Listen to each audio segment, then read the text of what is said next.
Kyle and I were talking about how uh, Kyle is the CMO over at Copy.ai, and his perspective as we were discussing was that he's getting on a lot more sales calls than he ever had, and as a CMO, he was finding that he was talking a lot in the middle of sales calls, and like his gong stats were off, and his sales team was like, "Hey, dude, you're like talking way too much on all these deals."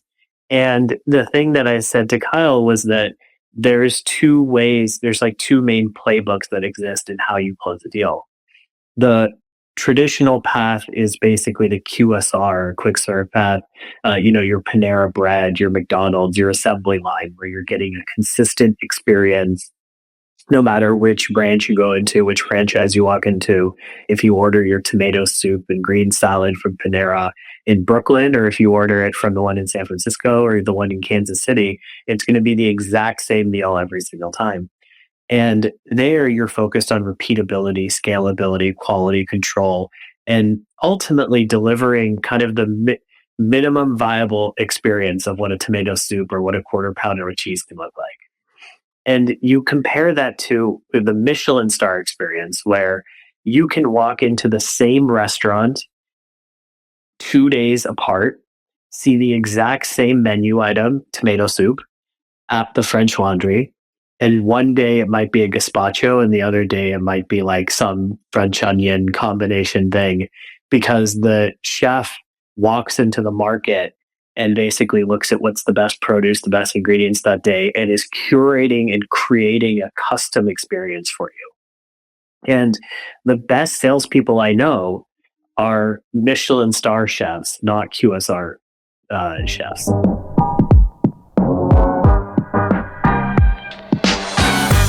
Hello and welcome to the Revenue Leadership Podcast by Topline.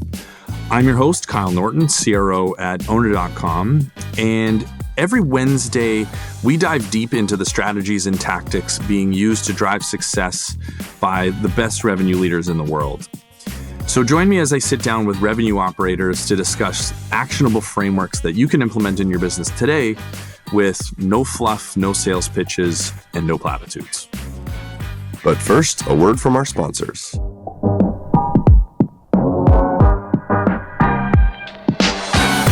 This episode of the Revenue Leadership Podcast is brought to you by Superhuman. Superhuman for Sales is an email app designed specifically to better manage email, to respond, collaborate, and close faster. With Superhuman for Sales, reps can filter out distractions, bubble up priority emails, and unblock deals with collaborative workflows. You can learn more at superhuman.com. Today's guest is Sahil Mansuri, who is the founder and CEO of Bravado, which he's been running and operating for the last 7 years. He was a long-time high-performing rep, high-performing sales leader before that, so has a lot of credibility in the community. And Bravado is the single largest community of sales reps out there. It is the marquee sort of number one resource across tech sellers with over 500,000 members. And so we are going to dive into a little bit of the state of the market today. We're going to talk about what revenue leaders need to understand about the sales rep, with Sahil as one of the most credible people to speak on behalf of reps everywhere. So appreciate you joining, man. Thanks for coming on. Yeah, man. Thank you so much for having me, and great topic. Excited to dive in. Nice. So give people a little bit of your background, the short version, so they know where you're coming from. Yeah. I mean, I spent my whole career in sales, kind of what you need to know. I started out on the Obama campaign in 2007, doing phone banking, fundraising, advance, knocking on doors, getting lawn signs up. And we didn't call it sales. We called it getting the vote out. But sure to God, it looked a lot like sales. And I've been doing it now for 17 years, across being rep, being a VP of sales, being CRO, and then founding Bravado 7 years ago. And, my perspective is that I love sales. I think it's the greatest job in the world. I love to sell. My sales team has to kick me out of sales calls all the time because they're better than me at it, but I really love to do it. And I just have a deep passion for the profession. I love the people that do the job. I enjoy the craftsmanship of sales a lot, the tactics, the strategy, the people management, and the relationships. And so I'm always excited to talk shop because it's my favorite part of my job. Yeah. And you can tell that. I've listened to a bunch of your pods and read a whole bunch of your content the last week, and the like enthusiasm and real excitement for the craft definitely jumps out of the headphones. So and you still sell a bunch. We were talking at that golf event. You still are in deals like pitching, which I absolutely love, and it's something that is missing in a lot of leaders these days. Well, I think ultimately a business is measured by a small number of variables. Brian Halligan, the founder of HubSpot, was recently quoted in this article he wrote for Sequoia, where Loved he it. shared like his 20. Yeah, you read it. And one of the things he talks about is that there's only two things he ever worked on, which were product and sales, product and sales. And I'm exactly the same type of CEO. Like I spend roughly 50% of my brain power and time working on product and thinking about what we need to build to help sales leaders and sales professionals be more successful in their career. And then 50% of my time selling those products to the market. And I love doing it. Yeah. Yeah. So I want to start with a warm-up question that is not relevant to the topic, but I really wanted to ask you. So I listened to your pod with Kyle Coleman, which was great. And you gave one of the most interesting analogies I've heard in a while for like the craft of sales. You talked about the difference between the Michelin star experience and the quick serve experience, and maybe just explain to people what you meant by that and the advice you were trying to give to professional sellers. And then I have a couple questions about unpacking that.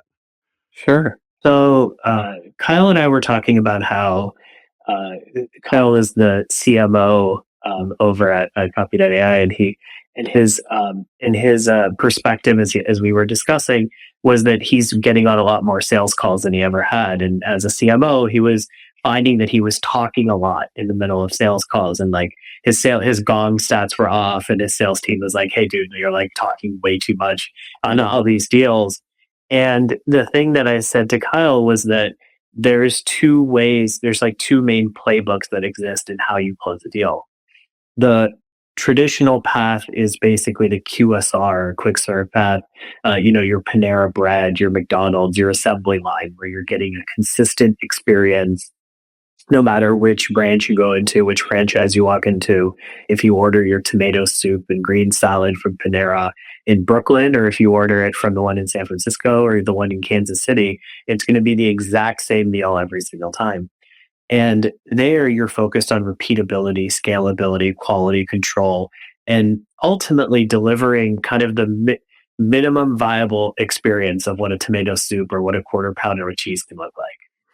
And you compare that to the Michelin star experience, where you can walk into the same restaurant 2 days apart, see the exact same menu item, tomato soup, at the French Laundry.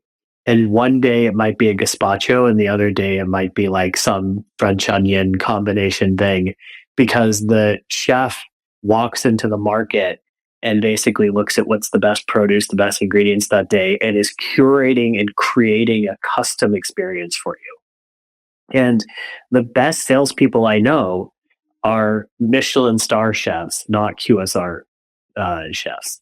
They are not following a playbook with every deal because they've elevated beyond that. That's not to say they don't know the playbook. That's not, you can't be a chef at the French Laundry if you can't deliver a consistent burger every single day. Like that's a fundamental.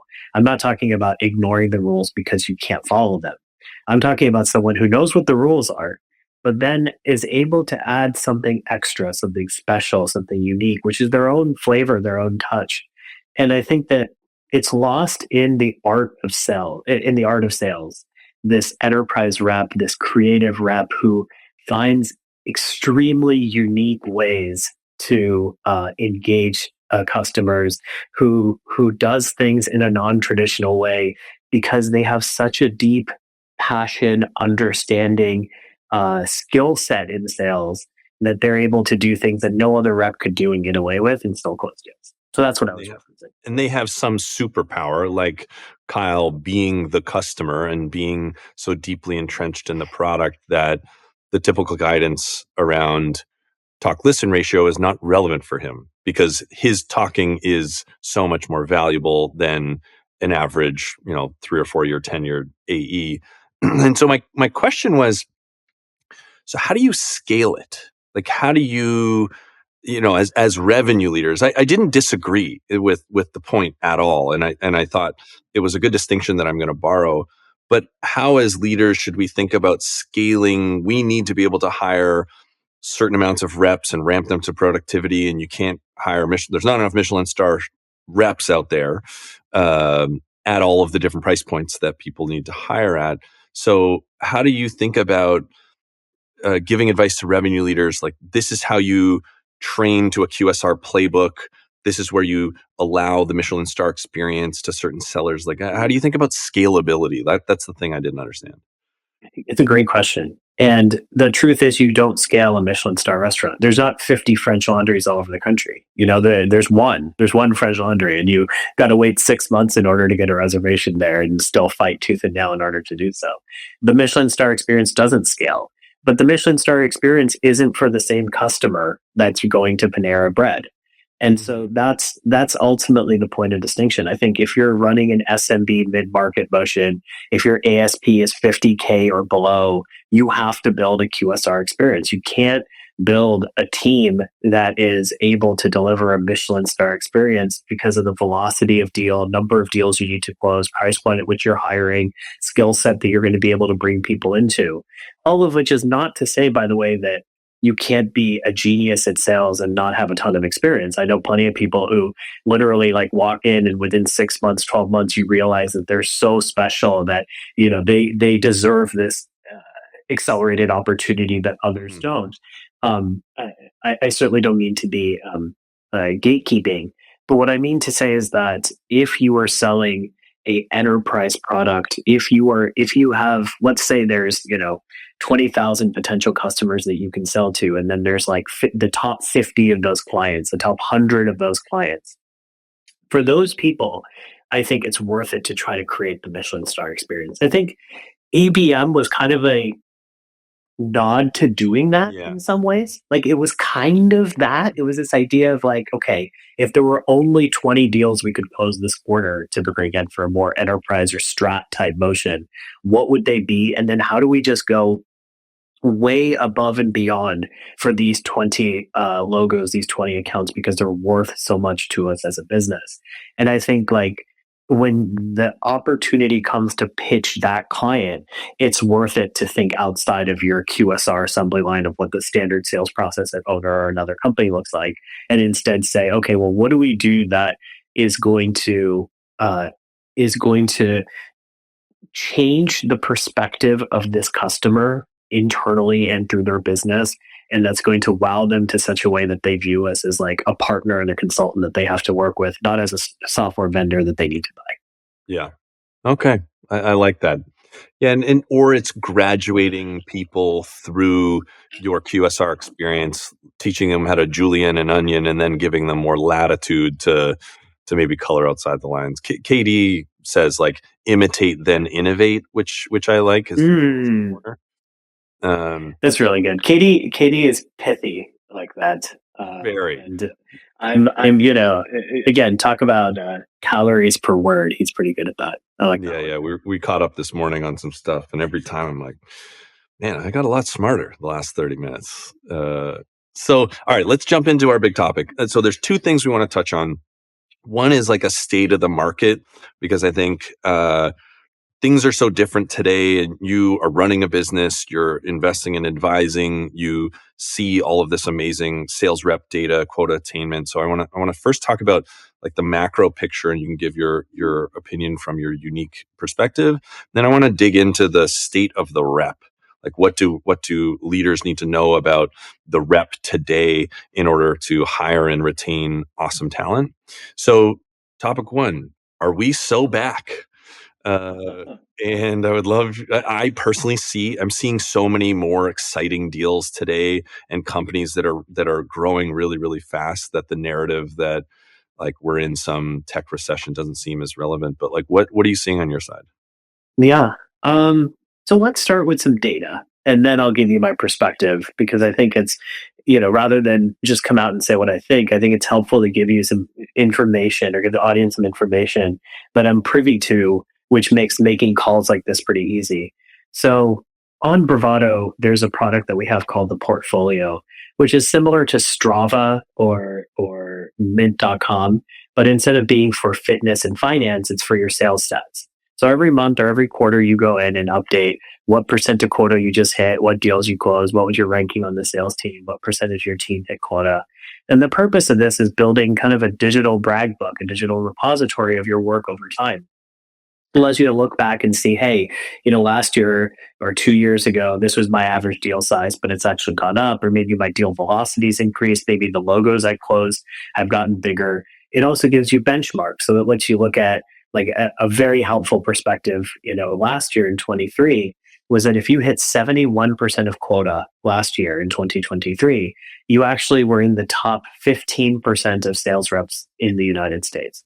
And so because the average sales rep, because the average sales rep hits 41% or 42% of quota last year. So 71% was actually a standard deviation or two above what the average salesperson hit last year. And obviously we saw the ramifications of that take place in terms of layoffs and businesses shutting down and a lot of, kind of recessionary activities. And so again, from an individual rep perspective, it's a tool that does that.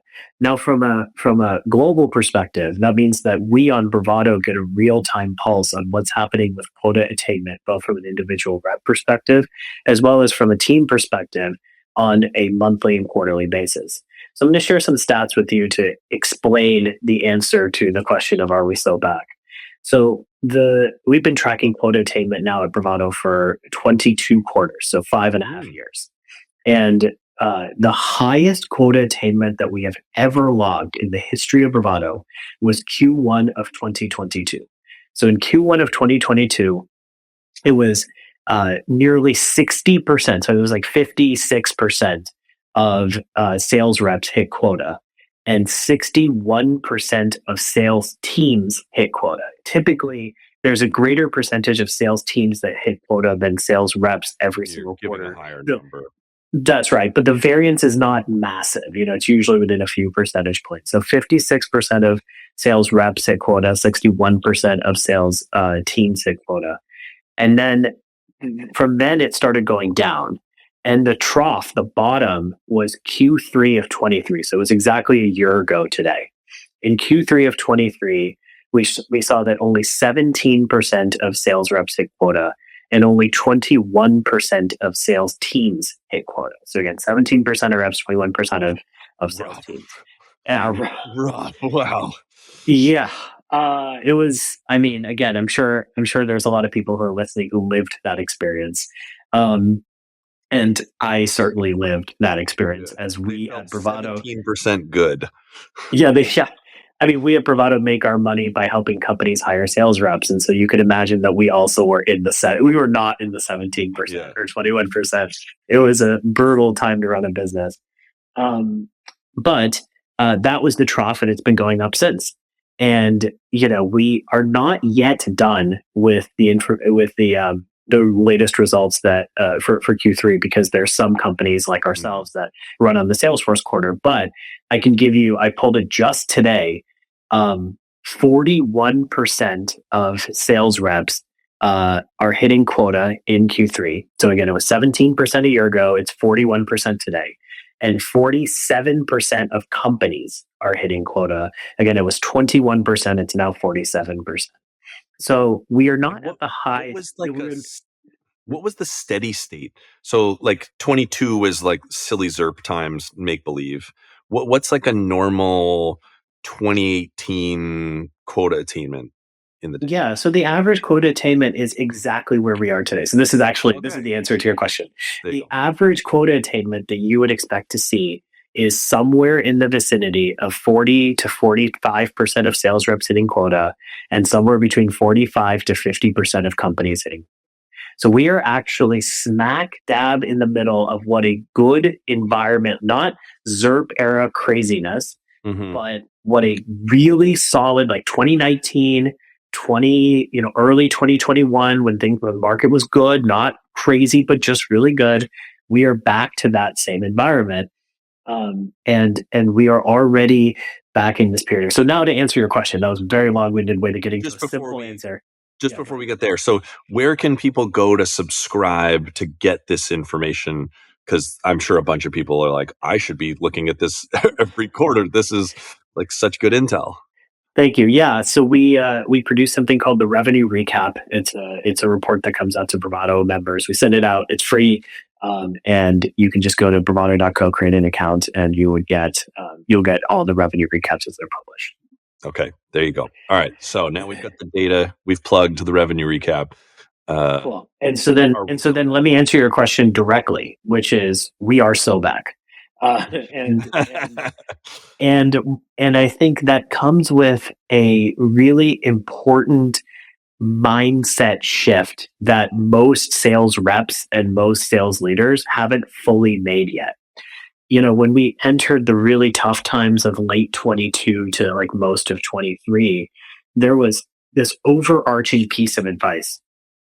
Don't die. That was the piece of advice. Like, at all costs, do not die. And that was advice that was given because you could not count on a future round of funding.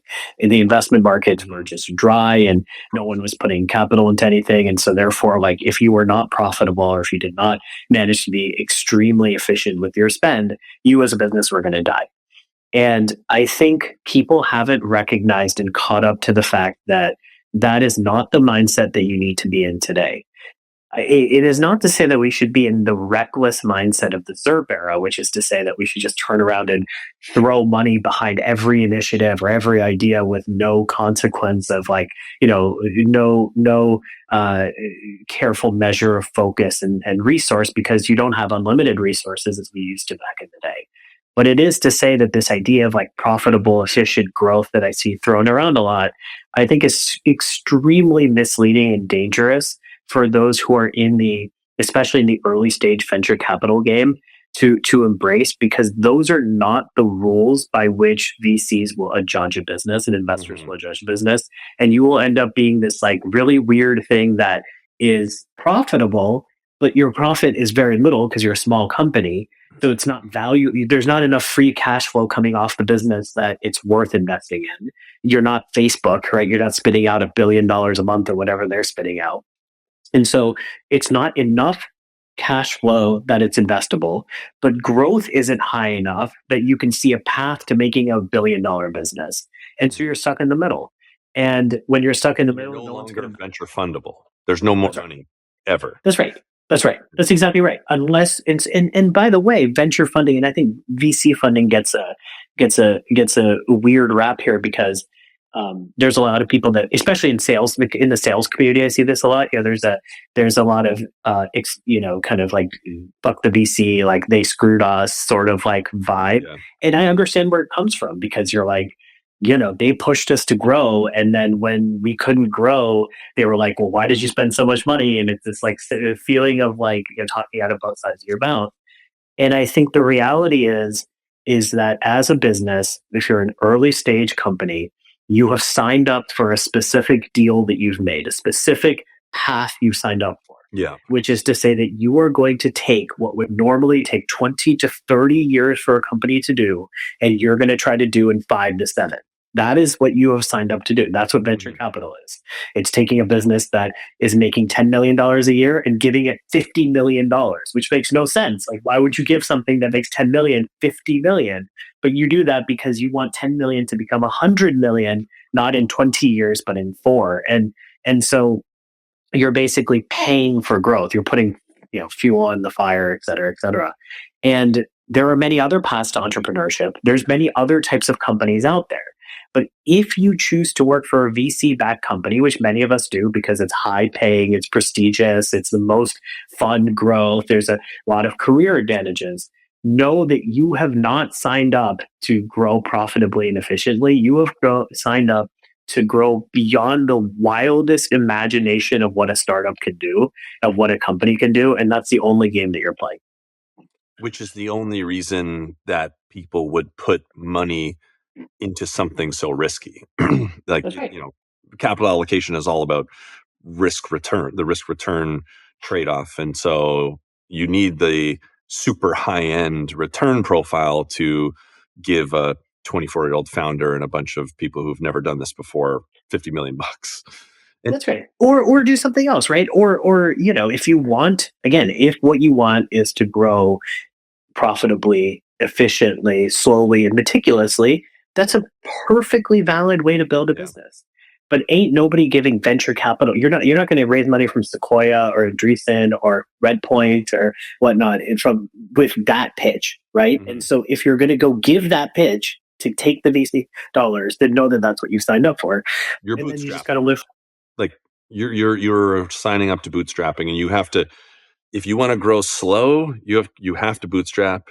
You can't want to go slow and take venture dollars. Like those things are mutually exclusive. And I think that it's funny, throughout the whole market downturn, I've been trying to share this message. I've shared it on a few pods. Like, you want to be more conservative financially in this market, but like, don't forget what these businesses are about. Like, we are about power law returns. We are about returning an entire fund on one investment.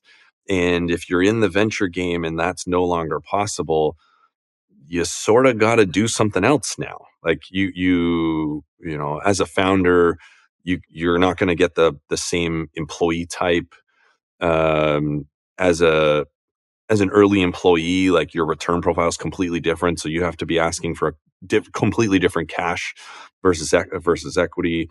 But like, that message didn't materialize, and the answer was really, hey, a bunch of these companies aren't actually venture backable companies. They need to go away. Like, they are like, no matter what, not viable. Maybe they can do a one and done raise and basically bootstrap after one venture round, and much to the chagrin of the venture investors. But like, we're no longer playing that game. And I think, like, one other comment just on what you said, it's like people grumbling, oh, venture told us to grow, and then venture said, why did we do that? And I don't actually think that's what it was. I think, like, because I see this a lot with the rep community and the VP sales community. It's like, oh, like, you did this thing to us, you changed your mind. Well, no, I actually think founders and venture capital investors were just rational actors. We saw the greatest change in interest rates in the history of interest rates, basically. Like, they changed overnight. And so when the cost of capital changes that drastically over a short amount of time, you simply have to rethink your decision making. And I don't think venture said, why did you do that? I think really the message was, we need to do something different now. But people misinterpreted that as like, the venture capital and the venture capital guys and the founder are the bad dudes. But like, no, we're just making rational decisions based on the macroeconomic environment, and it's hard. But like this, we are all sort of in the same boat together, which people struggle with. Yeah, I mean, let me bring. I think that's could not be more well stated, and let me bring it down to the VP of sales rep level to explain how we all did the same thing. I remember, because we run a jobs business, so I get to see this in real time. I remember when we launched our jobs business in the middle of 2021, we were talking to VPs of sales who were making 250 to 300K OTEs at their current companies, getting offers for 400, 500K OTEs. And I remember reps who were mid-market reps that were making 80K base, 160K OTE, getting offers for 150 to 180 base, 350 to 380 OTE. And I don't remember anyone complaining then. Yeah. Nobody turned that down. I don't remember anyone being like, "Whoa, this is unreasonable." Like, I'm a 80 to 160K rep. Like, my ability to carry a quota is $700,000. The biggest deal I've ever closed was 35K. But now all of a sudden I've got, this offer in front of me to go sell, a $2 million quota at this company with all these ridiculous expectations that I've never even come close to achieving in the course of my career. But of course, but so I don't want to take this offer. I want a lower base, I want a lower OTE, and I want a lower quota. I don't remember once being told that. What I remember instead was people saying, "Dude, my current company is a fucking idiot. They don't value me. Like this was my value in the market. Like finally, I'm getting paid what I deserve." And I remember people having this like every 6 months, 12 months, 18 months, I want to change jobs. I want to You roll get more paid money. more, get paid more, get paid more. And then as soon as the market cooled and there were layoffs and everyone stopped changing jobs all of a sudden and tried to hold on to the one they had. Yeah. And suddenly loyalty came back overnight. And by the way, that is the rational thing to do in a capital market. If like if you got them, smoke them. Like at the end of the day, like it's just the way it is. Like if the market will bear something, then that's what you're going to get paid. And so ultimately, we all make the same decision. Is my point? Is that it's not as if I did something irrational or you did something irrational or the SDR who got recruited and got 100K base did something irrational. It's just where the market was. And today the market's somewhere different. And we just have to accept the reality that ultimately the market will bear what it will bear.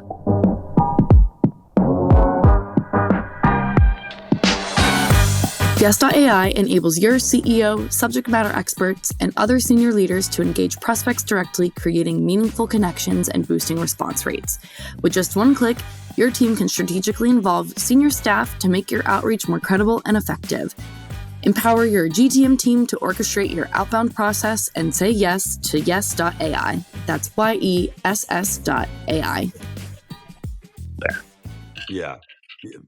Hard agree. Yeah, we were all complicit in it, and there was no like good people and bad people. It was just sort of a thing that happened, and like I'm a big believer in extreme ownership. We all just have to accept those things happened. I am actually not worth $400,000 as a 4-year tenured AE. I'm actually worth this, and like, but hedonic adaptation is like very difficult to like deal with. Like we get so stuck on these things that are difficult to lose. So, and valuations of companies, is another thing that I think was in the same realm. I remember, Gong raised at 7 billion, Outreach raised at 4 billion. And, there was this like, all these like super small, like you got to 5 million ARR and you were raising at a $500 million valuation. And they're like, no, I'm serious. I know multiple founders who were at a 5 million valuation. They got a 100x multiple on their revenue. And then, today you could be 100 million in revenue and still not get a $500 million valuation, and people were really quick to embrace when it was 5 on 500. But today, if it's 100 on 500, people are like, well, that's unfair. That's unrealistic. Like people aren't paying me what I'm worth. And so, when it's almost like it's in the same way that I find some people treat religion, which I always laugh about, which is like if something good happens, they say praise to God. If something bad happens, it's like, oh well, God is testing me. In either way, it's like in either way, you can find a way to defend the thing that you're trying to believe in, and I think that we have to have intellectual honesty. And I think extreme ownership and intellectual honesty are really critical components for someone who wants to be a serious business professional and executive, which is to say, yeah, as a VP of sales, as a CRO, I way overspent on these reps that my company did not need, that were not able to do this job. I way overestimated what our team was able to do because everyone was just buying and money was flowing around. And yeah, maybe my own compensation wasn't quite in line with what it should have been. That's okay. Today we're in a different world and we just accept that and we just keep moving on, one foot in front of the other. Yeah. Yeah. If you want to participate in this game, in the venture capital backed software game, you have to accept the rules. You can't want to play this game and then not like the rules, that there's volatility and cyclicality. Like that is just inherent. I often jokingly say, about these types of things or with the way people act, like you can't blame the lion for eating a gazelle. Like, that's just serious. It's just like silly. Like, how are you mad at this line? Like, this is what capitalism is. This is what venture capital is. And if you don't like it, that's totally cool. There's lots of other things to do in the world, but like you have to know what you're signing up for. And to end your point on we are so back, you have OpenAI's, one of OpenAI's co-founders, Ilya, left and founded this company called Super Safe Intelligence, or SSI. And they raised, you can't make this up, a $1 billion with a B, $1 billion seed round. No product, just him and a handful of people. And they raised a $1 billion seed round. Yeah. And it just goes to show something that I think most people don't. Where's the profitable, efficient growth on that? There's not. It's that venture capitalists are in the business of doing one thing, and just one thing, which is returning capital to their LPs. And they're going to make the bet that they think the most amount of return I can generate for this dollar compared to any other startup in the world I can put this dollar in. Why should I give it to Owner? Why should I give it to Bravado? Why should I give it to whomever? And if you can't make a compelling case that $1 to Owner or $1 to Bravado is going to be worth more than putting that dollar into anything else in the world, then you're not going to win. It's not that you're trying to convince them that putting $1 into Bravado or Owner or whatever is valuable. That's actually a fairly straightforward case you can make. It's the case of don't give it to OpenAI. Don't give it to Anthropic. Don't give it to this YC startup that's crazy hot. Don't give it to give it to me instead. And to convince someone of that, like, you better have something that's really compelling and growing astronomically fast with a massive vision and a huge TAM. And like, I think most people want the benefits of working in a venture-backed startup: the pay, the status, the coworkers, the prestige, like all those things come with it, but not pay the price.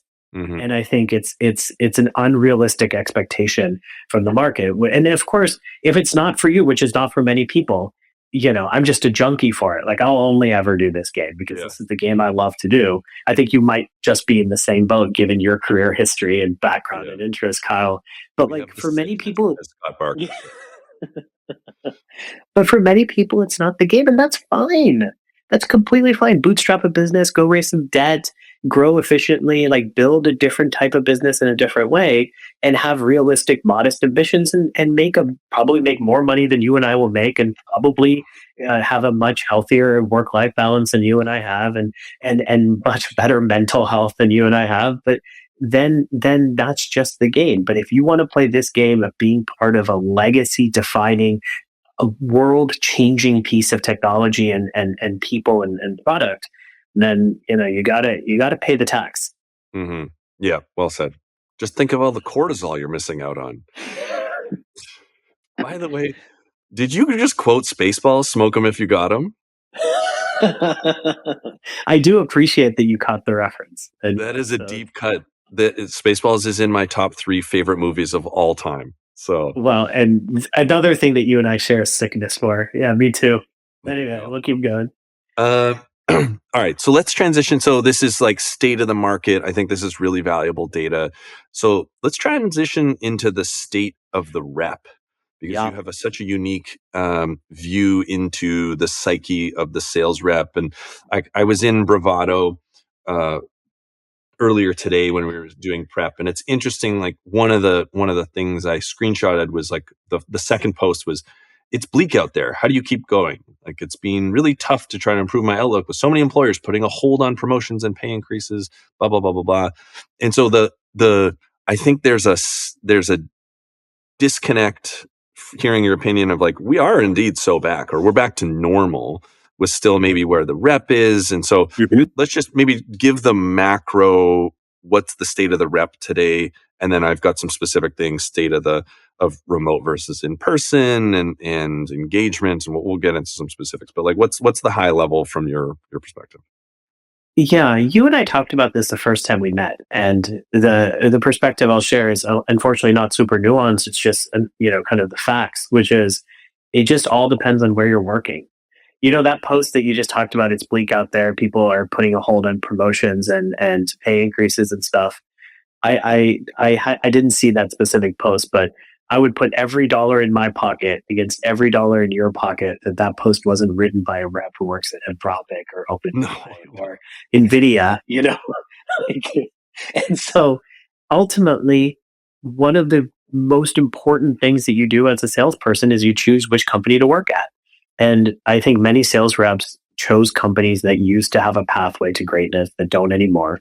I think I've heard someone call this like they used to be a unicorn, but now they're just a donkey with a dunce hat on or something like that. Which like ultimately, if you worked for one of these darling, like Hopin, you remember that company, that Oh, yeah. Hopin code? Yeah, like that company was like the hottest of the hot and raised at like billions of dollars, and then ended up getting sold for like $7 million to Ring Central for like parts or whatever. Like if you were part of a journey like that, but you haven't hit the end of that journey, you're just like on the treadmill of that journey, then that's where that darkness comes from. So I think right now you have a bifurcation in the market. You have both early and late stage startups that are either in a position to capitalize on the AI boom or are kind of second order effect beneficiaries of said AI boom. And if you work at a company like that, then you are, again, your sales team isn't saying this, right, Kyle? Like your sales team isn't saying we're not doing promotions, we're not doing pay increases, we're not growing. Like your sales team is like, holy shit, I am so excited about next month, next quarter, next year at Owner because it's bigger, it's better, it's faster, it's growing. And like, ultimately there's a lot of companies that are not winning today. And there's a ton of great salespeople who just need and sales leaders for that matter. Obviously Bravado serves sales leaders as well. And I talk to sales leaders about this. I kind of wish I could just say the thing that's in their heart. And maybe this, someone listening to this, I hope this helps you, which is it's not your fault. Your company is just fucked. I just want to say no, but like I genuinely want to say that with a tremendous amount of empathy because that too could have been Bravado just a year ago, right? So I don't want to say that in a way in which it comes off as harsh. It's like it's not your fault. It just didn't work. It's not working out. It's not going to work out. There is no hope. There's no amount of selling. There's no amount of product innovation. Like you're done. Yeah, you're done. This company is done. And the reason why you're done is because your founders don't believe anymore. Your investors don't believe anymore. Maybe you've gone through sales leadership changes and maybe like, they're trying to make some desperate spinoff to some PE shop or something. But like the days that you remember or the days you were pitched when you were recruited into this company and now you've shown up and now you see your day-to-day vibe of this company, like it's not your fault. Your company's just fucked and you just need to get out and find a new job. And I think there's so many founders, CROs, sales leaders, sales reps, SDRs that just need that like yeah. And I think a lot of it, there's so many parts of human psychology that play in here, but sunk cost fallacy and like hedonic adaptation, like, oh, I am a VP of sales. Like, I'm a VP of sales. Well, you're only a VP of sales at like a crap company. And like, this is equally harsh, but like you're not good enough yet. You don't have the profile and like experience in craft yet to be a VP of sales at like a good company. And so, but like the market at one point supported bad companies surviving in the ZERP days. Lots of bad companies raised money that had nice to have products, but like we're back to normal now. And I think a lot of the challenge is like, or I'm a mid-market rep.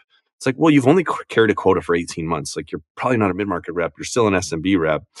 And, but like you're a mid-market rep at a bad company, but you can't be at bad companies now. The market is not going to support bad companies existing.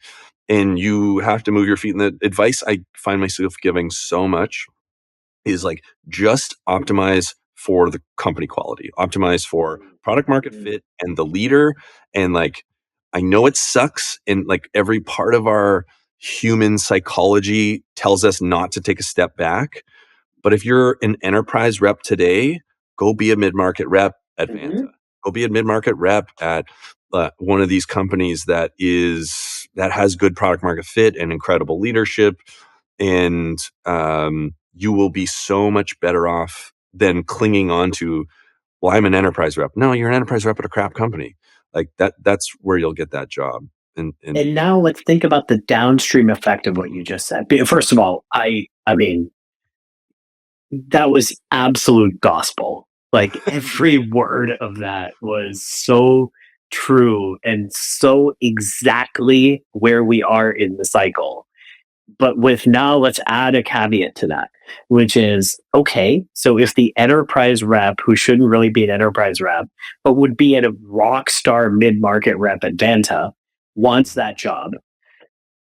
If you're a mid-market rep somewhere, you probably need to take a step down to SMB. And if you're an SMB rep somewhere and a mid-market rep applies for your job, now you're not competing with the rest of your SMB market. Yeah. You're also competing with the mid-market rep from outside. And I talk to sales leaders all the time that are like, yo, the quality of talent I could bring onto my team today is much higher than the quality of talent I could have brought on 2 years ago. So I'm thinking of just making wholesale changes on my team and basically, out with old, in with the, and so that does create a really tough psychology for someone to work in, where they know that they are imminently replaceable. One of our latest clients that we're working with, I won't say the name of the company because I don't have permission to share the story, but one of the latest clients we're working with is paying us in order to help them recruit for mid-market and enterprise reps. And but they have a job posting open, and the VP of sales there told me they get between 200 to 300 inbound applicants per day for this job. Yeah. And yet they are paying us to help them recruit. And, my first question is like, why do you need to pay us? And he was like, yeah, but the people who are applying are not the talent that we're looking for. And that leads to the next question, which I think is really interesting, which is, okay, well, what do you mean? What do you mean this isn't the talent you're looking for? And he was like, well, once upon a time, I was willing to take a chance on a hire. Once upon a time, I was willing to say, okay, you maybe don't have exactly the right qualifications, or maybe, you didn't do so well at your last job, but, it could have been the company or the whatever. Now, I can't afford to miss on a hire. So you don't need to take that risk anymore. Exactly. So I'm going to pay Bravado in order to ensure that the person I bring on is the absolute best hire, because if I bring in bad sales hires, my CEO is going to fire me.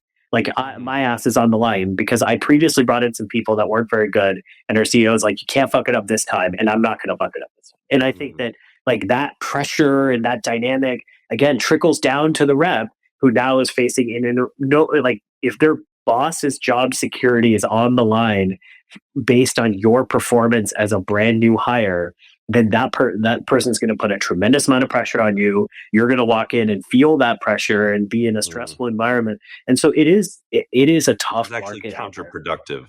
That bringing that anxiety to your team will make them perform worse, not better. Which is the doom loop. Yeah. Well, that's why I loved your cramps thing. I really love that. I think you bring such a healthy perspective around what it takes in order to actually build a high performance sales team. And I think, starting with community and recognition as the first two elements, I think is so right. So right. Like you can't get the best out of a sales team that isn't winning. You can't just the same way that you can't cut your way to product market fit. You can't do enough cuts that will ever get you product market fit. You can only grow into product market fit. In the same way, you can never pressure a sales team into being high performing. You need to create a winning culture first, and then you'll get the best out of your people. And I think you really hit the nail on that. Yeah, I think one of the big challenges people have, just in general, very broad strokes, is the inability to think long term. Like so often the mistakes you see in especially early VP sales, but like many types of VPs of sales, they just can't have a long enough time horizon. And this is actually a quote from a friend of mine who I worked with at Shopify, Lynette Prestoris, who's like super smart operator. And she's like, kindness is just about having a short time horizon. Like, why would you be like in the macro? Why would you be unkind to somebody? There's no long-term benefit to that. It's only long-term negativity. You develop that reputation. That person won't help you. And I think the sales leader mistreating or managing poorly is just about like if you zoomed out and you ask somebody, hey, is it better to have like a high stress, high anxiety, high pressure environment to get performance out of people? Or is it better to have people highly engaged and bought into the work and feeling like they're developing? Like most sane people will say definitely the second. But the second is a much longer payoff time horizon. And you can get action today off of stress and anxiety and micromanagement. But and this is the same for people, sales leaders failing to plan that well and failing to spend enough time on CS and spend enough time with the product team and focus on customer quality. Like a lot of these things are just choosing short-term versus long-term. Comp plan, we don't need, well, maybe we can maybe touch on comp plan, but you and I have the same beliefs on comp plans. Why are you putting a VP of sales on a 50-50 plan? They need to think 6 to 18 months in the future. If it's a real VP of sales, somebody who needs to own revenue generation for the company for multiple years, it's really difficult to do that if living your same lifestyle that you enjoy today means you have to deliver the quarter. Like Totally. you can't, yeah, it's hard. You just don't want people to make the wrong sacrifice, right? And comp plans are an incredibly powerful tool in order to create incentive alignment. But when your incentive as the CEO of the company is to create a $1 billion business in the next 5 years, and your VP of sales is or CRO's comp plan and incentive is to hit this number this quarter no matter what, then you are unnaturally creating a friction point between them and you. And ultimately, if you have misaligned incentives, it's impossible for a team to win. And so I just think it's a simple fix, which is just to say every person in your team, every member of your leadership team should have an aligned incentive. And that aligned incentive should be making the best possible decisions today that lead to the most profitable business tomorrow. Yeah. So going back to the state of the rep, macro question, do you think there's enough good reps out there for the number of software companies that exist today? I think that's a really, really interesting question because the definition of a good rep has changed substantially over the course of the last 12 to 24 months. It used to be that to be a good rep 24 months ago effectively was a job of charm, personality, charisma, and detail orientation and process following. And I think the new unsaid thing that needs to be added is technical capability. And I think there's a lot of sales professionals that are not technical enough to sell in today's environment. And technical here, by the way, doesn't mean that you write code. That's not what I mean. I mean fluency with the latest trends as far as AI is concerned, as far as their industry is concerned, as far as their ICP is concerned.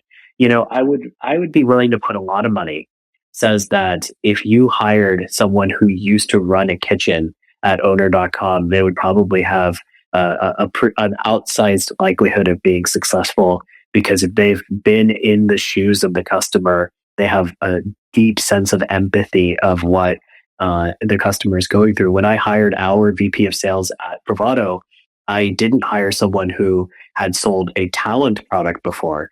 I hired someone who had been under the pressure of hiring a ton of salespeople before because I was like, this woman knows exactly what it's like on the face of our customer when they're like, hey, you got to hire these 10 reps by next quarter. And if you're behind, it's not like your quota goes down. It's just that you got to get more productivity per rep. So like your ass is on the line. And if you felt that pressure, you know exactly how to sell this product to someone else who is as well. And so, you know, I think it's a lot of trying to find sales professionals who can bring that level of empathy and stewardship and consultation to the market, I think there is a shortage of that, in part because of how most companies recruit. I think you are a very notable exception to this, Kyle. And I'm not just saying this because I'm on your pod. I think I've said this to you before we ever scheduled this, which is the way you write job descriptions and post them on LinkedIn is something that I think everyone should take a page out of. You should link to it in whatever this podcast thing is, like a few of your JDs that you've posted on LinkedIn and the posts you've made, because they are so explicitly exclusionary to a lot of people who don't want that job. You self-select, like you're like, hey, we do a shitload of cold calling. These are super fast transactional deals. You're talking to people like there's a lot of people that don't want to do that. They want to sit behind an email. They want to have long sales processes. They don't want to sell to kitchen, to small restaurant business owners. Like, there's a lot of people that don't want those requirements. They don't want to sit there and cold call all day in order to generate their pipeline. And if they don't want to do those things, then they're not going to apply for your job. But there's too many job descriptions that are out there that don't do a good job of actually self-selecting out the reps that wouldn't be a good fit for the role as well. And so I think that the requirements of sales have changed. I think it's harder to sell than it's ever been because outbound systems are fraying and are reducing in efficacy unless you either take the old-fashioned, like, get on the phone and call people approach, or you do the, like, I'm going to fly around the country, meet people in person, have a personal brand and a network approach, or maybe there's something else that you can do that's outside of that. But this idea that you're going to... Sure. Yeah. But what you cannot do is spin up a few licenses of sales after outreach, sit there with an army of 22, 23-year-old spamming people. You just can't do that anymore. And in a world in which that doesn't work, there are many sales reps that don't have the skill set to prospect and generate their own pipeline anymore. And if you can't do that, then I think you're really in trouble. And so I do think there is more of a shortage than people realize of people who can actually hit quota in 2024 or 25. Yeah. I'm also, I think that so much of the onus is on sales leaders as well. Like, you're not going to have reps just ready to sit in the seat and do the job. Like, you need so much more enablement than I think people invest in. Like, when I tell people about the size of my enablement RevOps teams, they're like, wait, but you've only got 19 AEs. I'm like, yeah, but like, how are you going to run a high productivity team without these tools if you're just sort of sitting people behind their phone and like asking them to figure it out? Mm-hmm. The RevOps and enablement investment, I think RevOps gets much more of the credit that it has always deserved today. Enablement is the next one that I think people are going to really understand as being underinvested in. Like, I talked to a company 2 or 3 weeks ago. They are in our space and they've got 40 and change reps, one enablement person, and they do the training, they do like everything. It's like, yeah, of course your reps don't, like, there's no consistency in execution. Nobody's learning, nobody's advancing. Like, who's building any of this? What are your ratios, if you don't mind sharing? So I have so 19 reps. Yeah, so 19 AEs. So we'll start Jan 1 with 23 AEs and 4 people in enablement, full time. And we have 2 today, 2 supporting, like, call it 16 reps. Mm-hmm. And then in RevOps, same numbers on the AE side, and we've got a director, 2 full-time internal folks, and then a team of contractors doing contract dev, who are 2 of them are almost full-time. But my productivity per rep is roughly 3x my competitors. I've interviewed a bunch of leaders from people in my space or direct competitors, and learned a little bit about their motions. And, like, we're just on a per person basis in a completely different performance category because you know how to do your job. Like, we spend a lot of time building content for the reps and building rules of engagement. And people can go watch my SaaStr talk. Lem can put it on his Twitter. It'll be on the SaaStr YouTube soon. But I talk about sort of the systems we have to communicate changes. Like when we make a change to business process or playbooks, there's a green, yellow, red light process. And if it's a red light change to comp, then we need a Notion doc plus an in-person like sit down training. And then the managers have to go over it in their one-on-ones. And then you do Q&A in your like individual one-on-ones. And so without that rigor, I don't think you can keep up with the chaos and the pace that these businesses run. And so it seems heavy-handed. You're like, wow, that's a lot of overhead. Mm-hmm. Well, yeah, but I'm also getting 16 reps that are doing the work of 45 reps other places because our system is good. So let's take everything you just said and bring it back to the question you asked me, which is, what is the state of the sales rep and what's in the mind of the rep? Mm-hmm. And the answer is the number of companies that are thinking about sales rep productivity, capacity, skill set, up leveling, training in the lens that you are. If you were to imagine 1,000 CROs sitting in a room, what percentage do you think are holding the type of ratios and the type of investment that you're making for a team of 16, 19 people, a 6-8 person team that's fueling that in order to drive productivity of 50? Like what percentage of the market do you think looks like that? Roughly, just take a guess. I don't know. I don't want to be overly arrogant, but like not. No, just what do you think? Like, what do you think? 10%. I think 1% would be a stretch. Honestly, I really do. I mean, again, we have somewhere in the vicinity of 90,000 VPs of sales and CROs on Bravado, and the reason why I enjoy your friendship so much is because nobody's doing this. Nobody's doing this. Like maybe there's a very tiny handful of people somewhere scattered around that are doing this. There's a lot of people. He makes me feel like I need to do more. That's right. But off the top of your head the people that are doing it. I also know some people that are doing it, but that's not the point. The point is that the average rep is stuck in a company that has never even thought about doing what you just said. Forget about doing it. It's never even occurred to them. All they think about are more reps, more deals, more pressure, higher quota, more stamps, more volume, more. Nobody's stopping to think about the sports science approach of, basically small team of sellers heavily supported with everything they need around them and making them high performing. Because I'll tell you who's really happy when you have 3x the productivity of the average rep. It's the rep.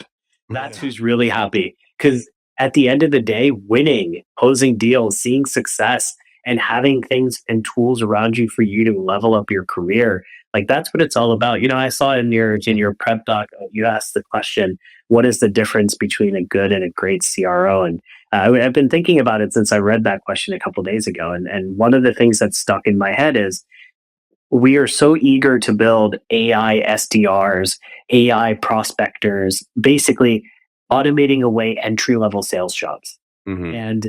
And I think the people who are really excited about that are the people, perversely, who are the worst at actually training and developing sales teams. Mm-hmm. Because when I think about AI SDRs, it makes me really nervous because I'm like, well, how am I supposed to build the future rock star sellers if I can't hand them these types of jobs so they can learn on the job? Like, am I going to have to hire them as like super junior full cycle reps? Or like, where my mind turns when I hear automating away like entry level sales jobs is what the future pipeline for sales talent looks like. And I think it's something that people aren't spending a lot of time thinking or talking about because they don't spend a lot of time thinking about developing. They just want to hire someone else's rock star.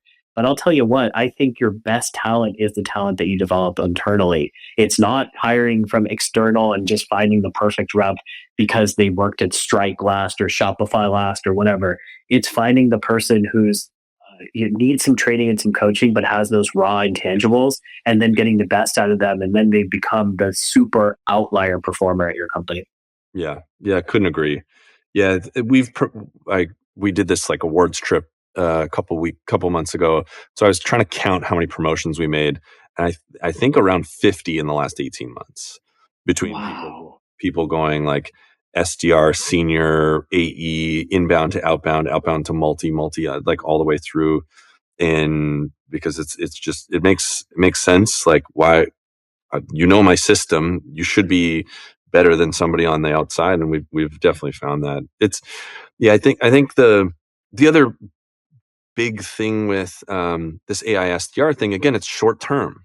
There's no way you can spam your entire market sustainably through $50 million ARR, because Google, Outlook, like all of these email providers are going to have to close the door at some point if every company is just playing the spam cannon game. And so, in the next 6 to 12 months, there's a tremendous opportunity to AI spam your market, and the messaging will be like better than it was, but still like very low open and reply rates. But you can now do enough of it a little bit better that it will be effective. But then as soon as more companies are doing it, that game is done. And so it's Stevie Case, who's the CRO of Vanta, gave me this language. She was like, it's a party trick. It's not durable. And I don't want reps.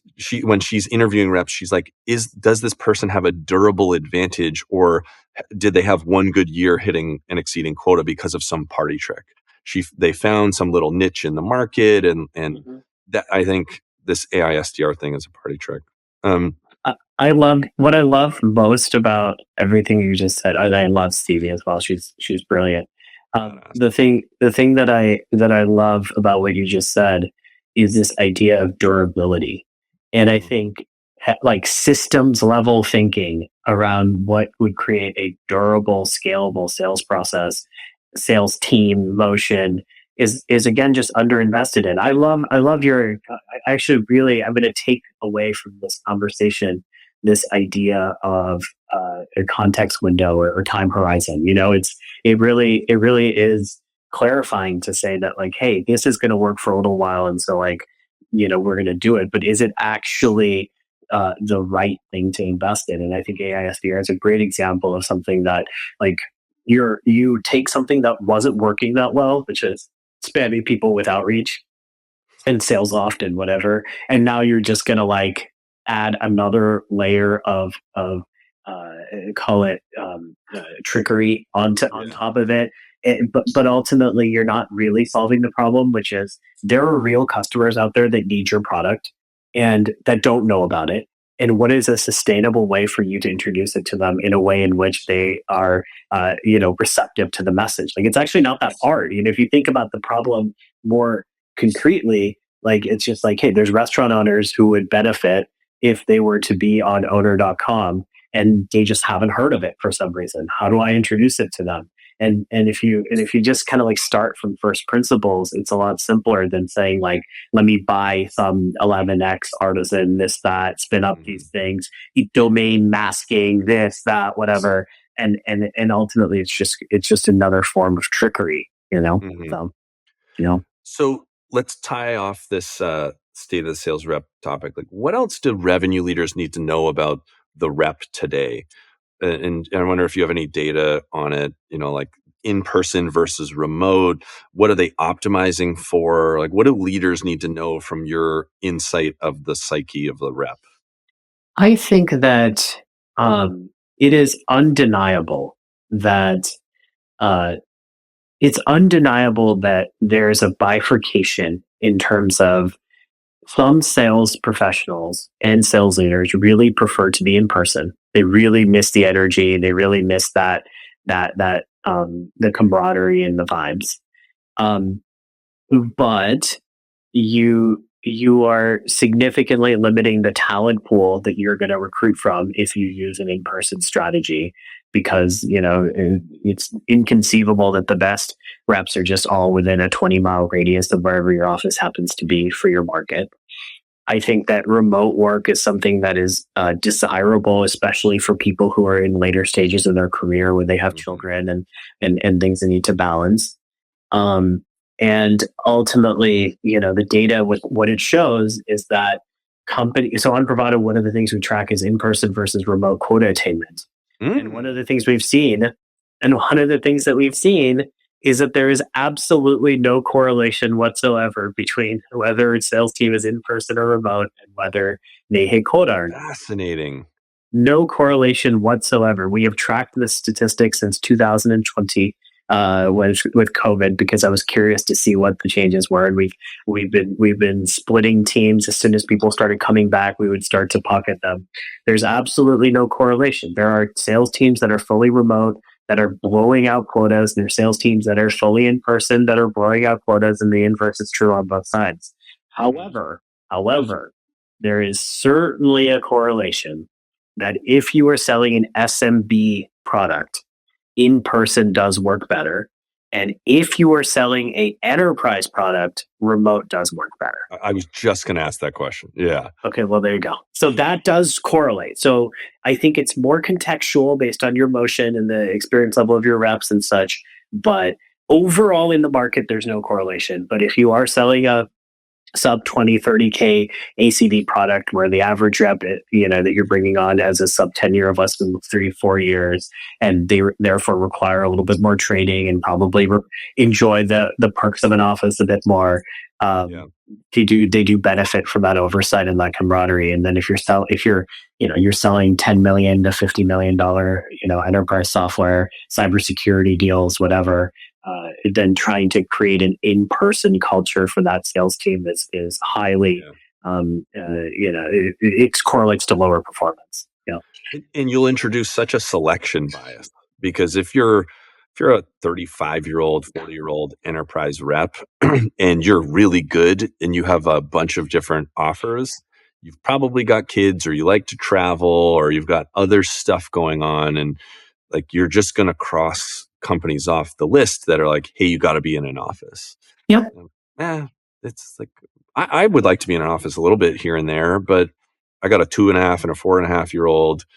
It would be hard to be like, hey, you got to be in an office every single day. Be in traffic 45 minutes both ways. Like, that's a tough sell.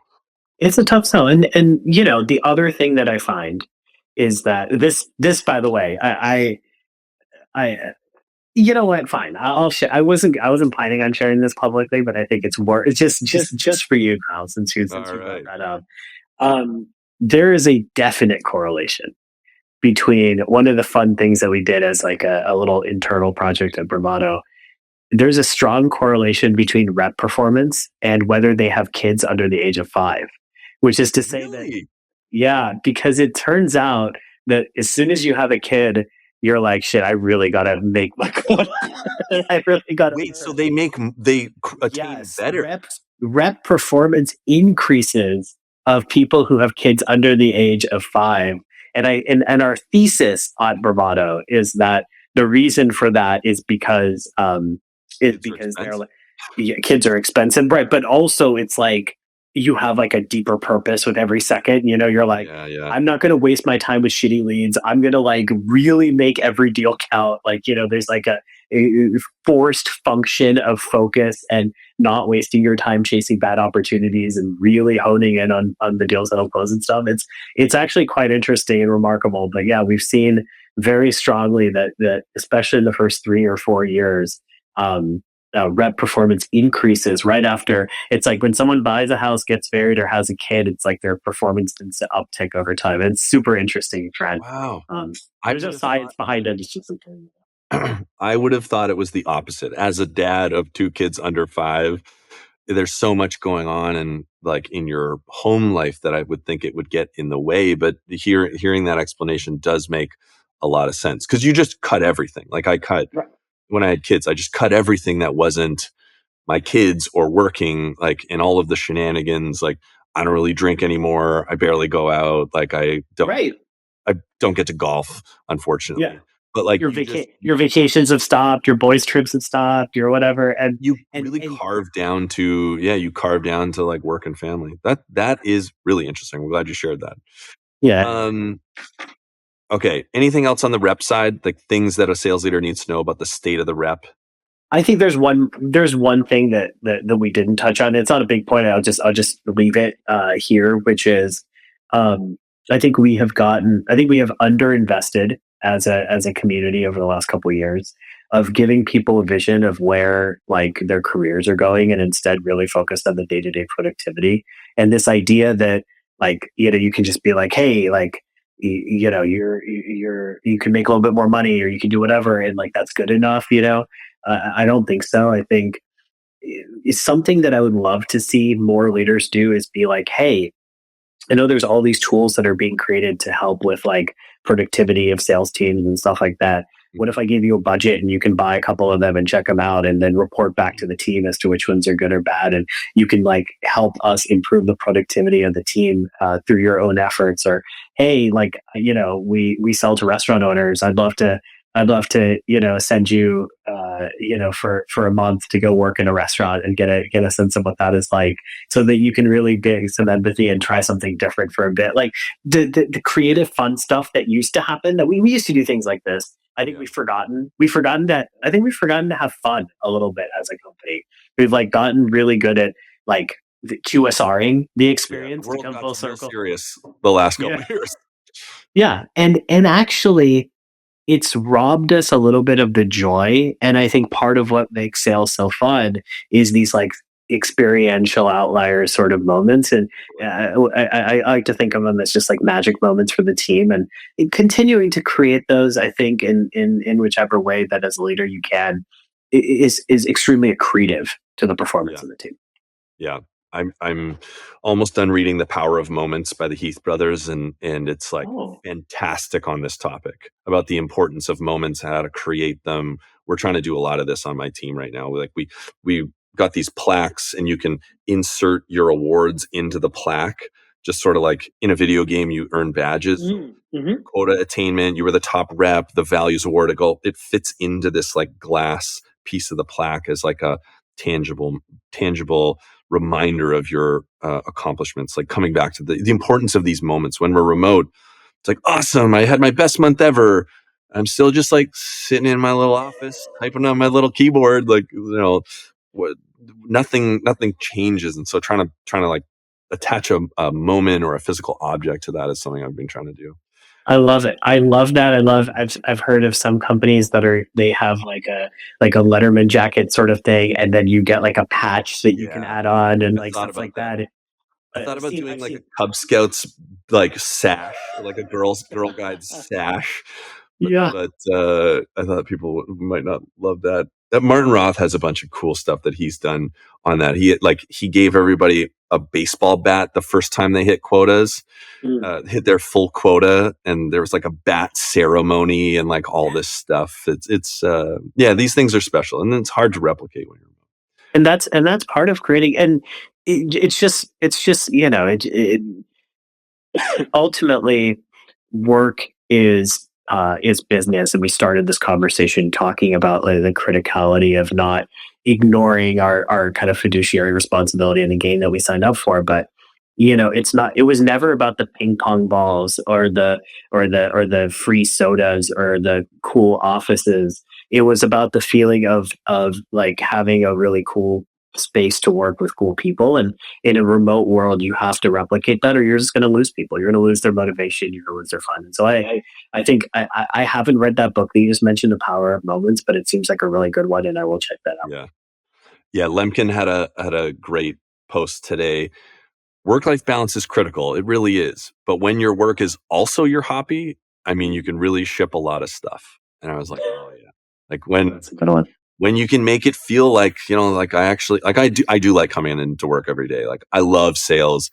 I love being able to like grow and invest people. And so, like it doesn't, people are always like, man, like, do you ever get burned out, or how do you like do all these things? I'm like, I don't know, man. I like it. Like I genuinely enjoy the puzzle and the people development. So, all right, let's go to quick fire because we're running out of time. Okay. What do you wish you knew as a leader, like at the beginning of your people management career? Something you know today that you wish you knew back then? Yeah, I mean, I think we just touched on what I think is the most unobvious part of it, of being a leader, which is that you have to remember that the rep wants to do the best job and win too. Like it can feel as if like, why didn't you just say this, or why didn't you just do that, or why are you? And getting to the how and the motivation of the person and tying that to their work. And again, I think Katie does an incredible job on this part, where he, when people start in this company, he has them write down like, if you were to hit your annual number, what would you do with that money? And then like knowing what matters to that person and then being able to speak to that, knowing the names of their partners and their kids and being able to like refer to that in moments that shit gets tough, because it's sales. Shit always gets tough. Like it's just a hard job, and creating leading with a culture of empathy. I think is easier said than done, but not eschewing tough conversations, I think, is the other half of it. So like it's a two-part thing. So like at once you want to lead from a perspective of love and compassion. At the other end, like a lot of sales leaders I know hold back the real feedback. And I think sometimes like they're thinking it too, and someone's gotta say it. Yeah. And it can be hard for someone to just say it. And so I really love a sales leader who is capable of saying the hard thing and saying it with love, but saying the hard thing and then having the right conversation. Yeah. What's the hardest lesson you've had to learn in your career? I mean, I think the hardest lesson I ever learned was my arms are too short to box with God. I think that was it. I think it was just the fact that like, it doesn't matter. A lot of what you do doesn't really matter compared to what the market will do. Like that's like, I worked so hard. I gotten the first real early stage startup I joined was Glassdoor. And I was always like crazy hardworking because I, had strict Indian parents that refused to let me be any other way. And so I worked, 95% of my capacity or whatever when I was at Glassdoor. And obviously we had tremendous success as a company and it changed my life forever and whatever. And then I went to go join this other startup, and that startup was just not good, right? The product was not good. The marketing was not good. This company was never going to be successful. It didn't matter what I did.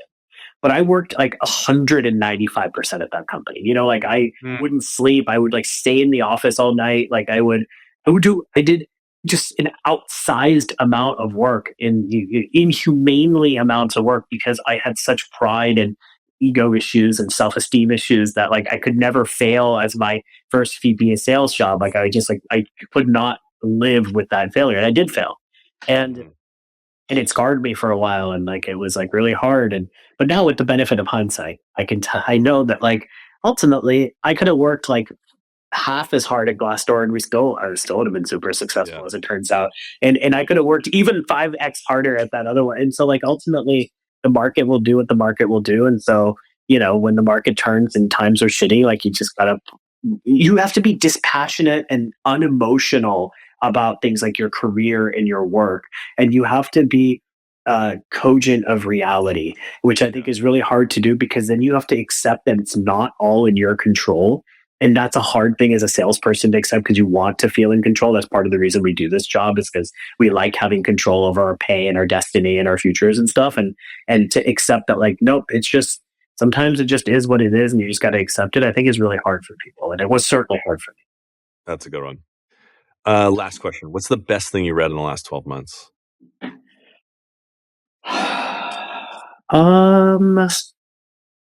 I do read a lot. I enjoy it. I used to watch TV before going to bed, and then get really poor sleep, and then, woke up to blue light issues and stuff like that. And so now I read a lot. There's a book called Stumbling Upon Happiness. You know it? Yeah. Dan Harris. Good plug. So Stumbling Upon Happiness is predicated on this really interesting concept, which is that if you people say like, what does it mean to be human? It's like, oh, well, we have opposable thumbs or like whatever. But the thing that the author posits is that The reason why to be human is to sacrifice your happiness today in exchange for a happier future, which is to say, if you're super hungry and there's a giant piece of chocolate cake in front of you, you will abstain from eating it because you're like, well, next week I'm going to the beach and I don't want to look like a fat ass on the beach. So I'm going to sacrifice my hunger and my happiness of eating this cake, even though I'm super hungry now, and instead eat some cucumbers or whatever so that I can look good in this picture next week. And so that's what he says is like the thing to be human. But if you look back at your decisions, you're always filled with regret. You're always like, well, why did I do that? That was so dumb. I should have made this other decision. And how how counterintuitive it is that we always seem to make the wrong decision, and why it is that we are not good at predicting what our future self wants. And he does it through a set of experiments.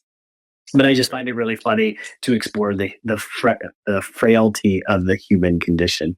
Yeah, that's great. I haven't read it. I have that on my list now. It's so awesome. Good. You'll love this. Given your personality. I've read some of his other books. Yeah, this one's so good. Yeah. Anyway. Well, this was great, Sahil. I think people are going to take a lot away from this and hopefully hear some like important and powerful messages about state of the market and how to think about it and grapple with it. I think that's all really great stuff and some super cool research. So hopefully everybody goes and signs up on Bravado. They get the revenue. What's it called? The revenue recap? Mm-hmm. Revenue recap, bravado.co. Anywhere else you want to plug? No pugs, man. Just happy to share advice into the world of sales and try to do the best that we can, to up level this profession that you and I share and love. And go follow you on LinkedIn because you've always got something to say there, which is good. Too much to say there. Too much to say. Well, cool. All right. Appreciate it, man. This was great.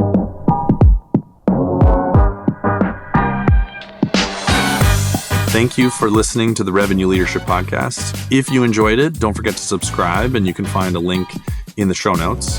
And be sure to leave a 5-star review, share it with your network, and please join me next Wednesday for another great conversation.